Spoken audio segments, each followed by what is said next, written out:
I have a question for Jerry. Over the past few years, the company has been the target of shorts.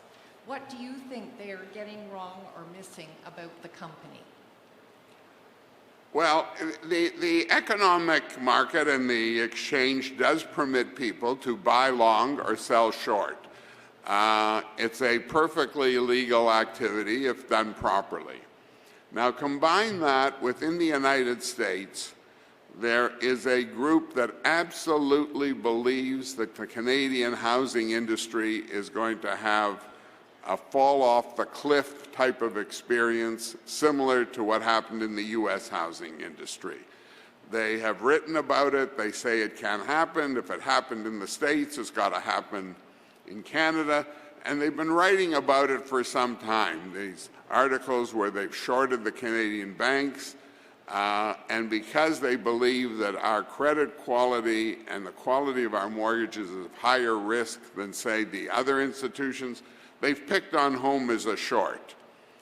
And we traditionally, as a company, have not really dealt with it in a very aggressive manner. We sincerely believe, make the profits, deliver the results. Every short seller has to be a future buyer. So eventually the pendulum swings, the problem gets resolved, and it's just that it's gotten more attention lately. I think you saw that after the shorts had their day, the company has come back fairly nicely with the stock buyback, and as I said, we're up almost 20% this year to date. And we will continue. We won't deal with it.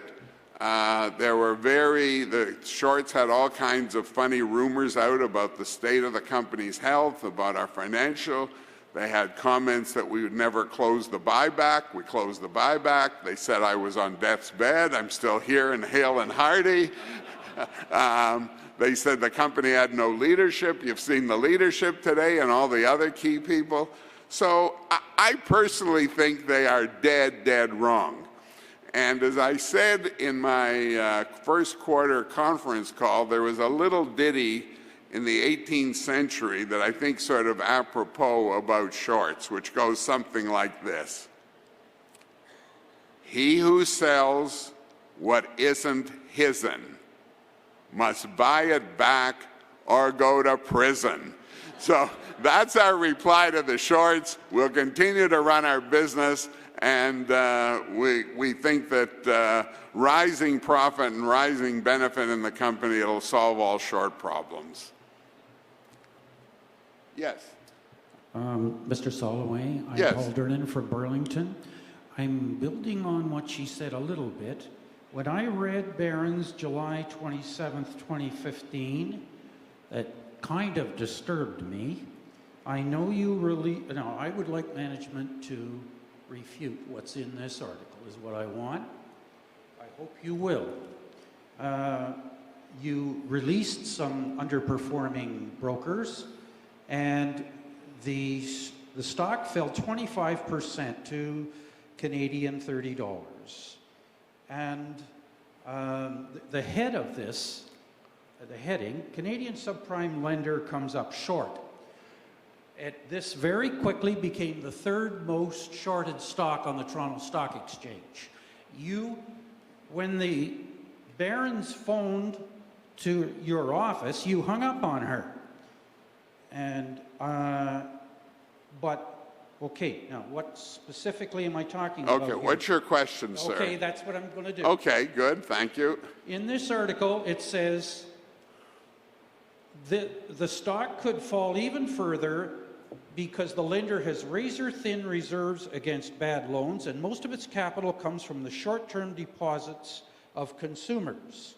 And also, it says, with over a third of Home Capital's highest-earning loans rolling off each year as loans get refinanced, this man is saying the company must run just to stand still. What about the reserves against bad loans? I know they're low right now, but if they went up sharply, or What about 1/3 of Home Capital's highest earning loans rolling off each year? And it says you must run to stand still. Okay, there's a number of answers. The broad answer is that I didn't hang up on her. No, I don't care what she says. Just let me reply, sir. I gave you your chance. Let me have a chance here. There's a lot of things in the article which has now been in the media for over a year that have proved to be factually inaccurate, and I'll just go through it with you. The problem arose that we had some brokers who the quality of their mortgage loans, we terminated those brokers. We've now done an individual analysis of all the mortgages they've ever sent us since day one, and we're something like 75% through the analysis, and we found that the documentation in a portion of the mortgages were bad, but we've had no arrears problems whatsoever. Now, the reason for that is the credit quality was good, the equity and the appraisals were good, the people were real, they were not fictitious individuals. What happened is between the mortgage broker or the individual or the real estate agent, these were situations where some of the income, proof of income, was not accurate. We made a full and complete disclosure that we had that, but we've experienced no losses other than the normal. They're performing better than our portfolio as a whole. And a lot of the things are what the short said to make everything very negative. So we say what you've heard today is accurate. We did have a dip in originations. We think we've come back. We've built in stronger controls. We've built stronger compliance and audit. And we think that that would be more difficult and very difficult. No one says it can't happen. But we don't think that it could happen under the systems we've set up now. We do have a lot of rollover. There are a number of people who come with us for a short time. They're missing some requirement. I'll tell everybody a story that you'll find why I'm so optimistic. There was a doctor who graduated from U of T Medical School, went to an American city, specialized, got a degree in a specialty, stayed on in that city in the United States, was doing some very important research in that area. He had married a woman from Toronto. They had a couple of kids. He decided he got an offer from one of the hospitals on University Avenue for a long-term contract to come back, do his research, and deal with practitioners. He would be a real addition to the Canadian medical scene in his area of specialty. He walked into his branch, and I won't embarrass, one of the major banks, and said, I'm going to be coming here in June. Here is my employment contract. I'm selling my house in the States. I have this down payment. I can afford the payments. Here's the story. Here's what I am. The mortgage person looked at it, just sat with him for a few times and said, your application's denied. He said, what's wrong?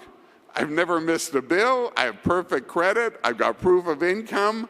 I bought a very normal house in the city, even if the prices are a bit inflated, but I had something like a 30% down payment. What's the problem? The clerk looked at him. We can't give you a mortgage if you haven't started your job. He says, but I'm starting it in 60 days. I want to buy the house and move my family in beforehand. I don't want chaos after I start working. Bank clerk looked at him and said, you can't get a mortgage from this bank. We heard the story, came to home, had a mortgage in 30 seconds. That person, after a year, if we don't get him on a very sharp rate, he's going to go off to the bank. He'll now have a job. He'll have started his job, and he'll be a bank customer. But there's a lot of transition business like that so that there is a roll-off from time to time, and that's quite a normal aspect of our business. I don't know. You're still looking unhappy. What's wrong? Okay. I don't want to debate the whole article that's 9 months old. Yeah, all right. But reserves against bad loans. Okay, are let coming me from answer the short-term reserves. deposits. Let me answer the reserves. I'm going to give you our CFO who deals with the whole issue of reserves. Now, let me just tell you who looks at them. We have an international accounting firm, Ernst & Young, who has huge amount of experience with other major financial institutions. Home Trust is not the first financial institution they've done an audit on. They do work for the banks, they do work for internationally and locally, and they look at whether our reserves are adequate. Secondly, we have a regulator. The regulator regulates all the financial institutions. If we didn't have the proper reserves for our mortgage portfolio, they would be the first to come and have a lot to say. That's like the first line of defense. So the Barron's article didn't know what the hell they were talking about. They published the garbage, and it's one of the garbage comments they verbatim from that short group of shorts in the States.